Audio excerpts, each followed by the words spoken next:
स्वागतासाठी एवढा जनसमुदाय उभा होता की कोणाला म्हणजे एवढी ते अलर्ट अशी गर्दी होती आणि त्या गर्दीमध्ये रमाई जे आहे सर्वांना वाटलं आणि रमाईला देखील वाटलं की डॉक्टर बाबासाहेब आंबेडकर यांचं जंगी स्वागत आहे आणि कोणालाही डॉक्टर बाबासाहेब आंबेडकर दिसत नव्हते।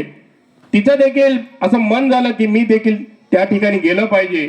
माझे पती बॅरिस्टर होऊन या ठिकाणी परतलेले आहे, पण जावचं कसं जाव, माझ्याकडे तर साधे चांगली लुगडे देखील नाही, साडी देखील नाही आणि मी एवढ्या मोठ्या कार्यक्रमाला जायचं म्हणलं की चांगल्या याच्यात चालले जाते आणि बॅरिस्टर तेही बहुजन समाजामधले वंचित घटकामधले बॅरिस्टर होऊन आले आणि त्यांचे पती तर त्यांच्या स्वागतासाठी जाण्यासाठी तयारी करत होते, पण तयारी करत असताना त्यांच्याकडे साधी साडी देखील नव्हती।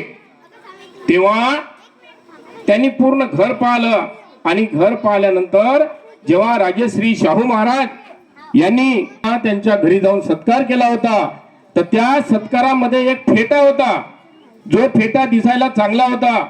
तर या रमाबाईनं काय केलं की ते फेटा आहे हे फेटाच साडी म्हणून किंवा लुगडं म्हणून ते परिधान केलं आणि ते त्या कार्यक्रमाला गेल्या।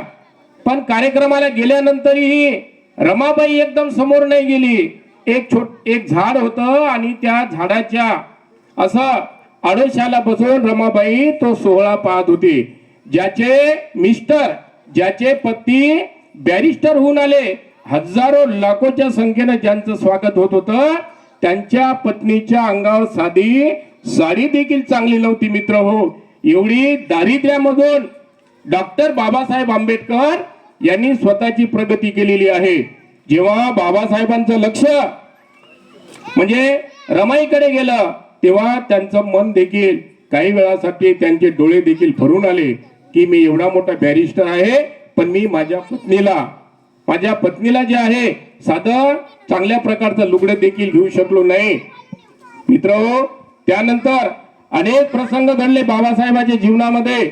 मुलगा मरण पावला तेव्हा बाबासाहेब थोडं म्हणजे हळवळले की बा ही जे चळवळ आहे माझ्या स्वतःचाच मुलगा जात आहे आणि मी समाजासाठीच कष्ट करत आहो, तर पत्नी जर असेल तर ती रमाबाई सारखी असलं पाहिजे, रमाबाई सारखा त्याग असला पाहिजे। कारण रमाबाईनं स्वतःसाठी काहीच केलं नाही, स्वतःच्या पतीसाठी आपला पती शिकला पाहिजे, मोठा झाला पाहिजे, या देशाची समाजातील लोकांची जी गरिबी आहे हे दूर झाली पाहिजे, म्हणून रमाबाईनं प्रत्येक वेळी म्हणजे भीमरावांना साथ दिली। आणि जेव्हा भीमराव आपल्या मुलाच्या वेळेस रडले आणि त्याने सांगितलं की रमा आता हे मी सोडून द्यायला पाहिजे कारण आपला स्वतःचाच मुलगा मरण पावलेला आहे, मग आता करायचं काय, तेव्हा रमाबाई म्हणाली भीमरावांना की एक मुलगा गेला म्हणून काय होते, अरे या देशातली 7 कोटी जनता ही आपलीच मुलं आहे, या मुलांसाठी तुम्हाला बाबासाहेब लढलं पाहिजे, या मुलांसाठी तुम्हाला संघर्ष केला पाहिजे। रमाबाईंना प्रखरपणे बाबासाहेबांना साथ दिली आणि म्हणूनच बाबासाहेब एवढे मोठे नेते झाले। नाही तर तुम्हाला माहित आहे एखादा हार जरी एखाद्या महिलेला आणला नाही तर संध्याकाळी त्याची काय अवस्था होते हे माहित आहे। पण रमाबाई कधीही बाबासाहेबावर रुसली नाही, बाबासाहेबावर कधी हट्ट केला नाही। तिला माहित होतं बाबासाहेब जर मोठे झाले तर कारण म्हणजे पत्नीचं जे आहे पुरुषाच्या यशस्वीतेमध्ये म्हणजे पुरुषाच्या यशामध्ये